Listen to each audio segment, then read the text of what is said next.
So do I need to ask you fight of the year? I think you've already told us, haven't you? Yeah, I think I'm going to go with that one. Fighter of the year. Fighter of the year for me, I think year. Terence Crawford, because of his dominance in that fight that we expected to be close. Terence Crawford's just class. Yeah.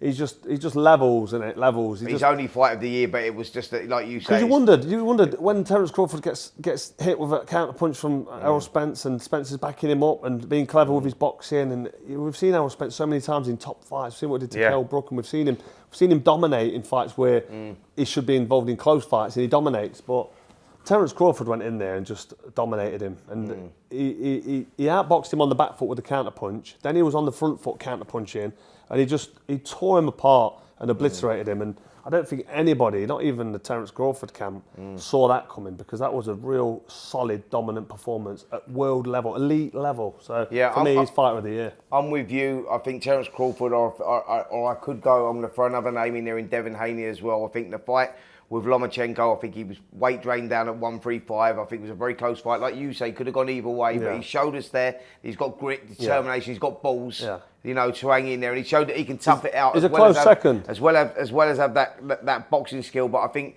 when he moved up to 140 to beat Regis Prograis, and the way that he beat Regis Prograis, he was a quality operator. You just go, wow. Like, you know when the fighter's weight drained, Cole, you know, you see them and they've not got that punch resistance. That's what we were seeing against Lomachenko, and at times he looked vulnerable, I think, Devin Haney. But when he's moved up to 140, I just look at him and think, mate, he's going up to 147, could even go up to 154. That's how good I think he is. And I think that, 2024 is going to be a massive year for Devin Haney. So I'm actually going to go Devin Haney as fighter of the year.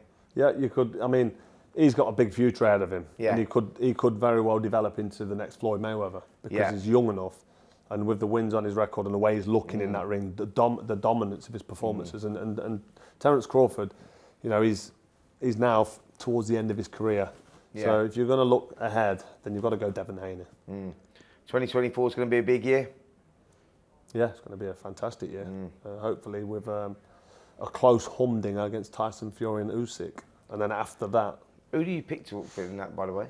I'm picking Usyk for that one, just because of where Tyson Fury is mentally. Hopefully Tyson Fury can have a good camp, and rekindle some of his old greatness in terms of when he fought Deontay Wilder 3 times. He looked good. He looked different every time. He showed us something different, but I don't know if that's gone and done and dusted now, and he struggles to get the weight off him, and he seems undermotivated. When he fought Ngannou, he looked confused, and as he got old overnight, he carries a lot of weight. I know he's not having to make weight, but he's still got an optimum fight weight, and to shift to shift that belly fat and that bread basket that he's carrying, that derby.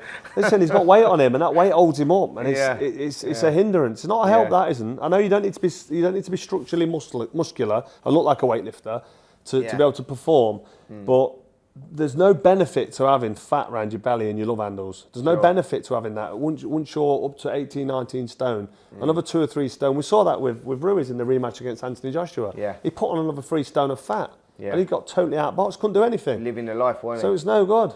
Well, living the life. I don't know if living the life and then ended up looking like a big fat blancmange, then that's the life I don't want to be living. But hopefully Tyson Fury can get back to where he should be, because he's fighting for the undisputed heavyweight title. Sure. So hopefully he turns up and he gets the job done, because I want them titles to remain in Britain. Definitely. But at the minute, I think Usyk wins that fight. Well, Cobra, do you know what? I think that one thing we can guarantee is that 2024 is going to be a huge year.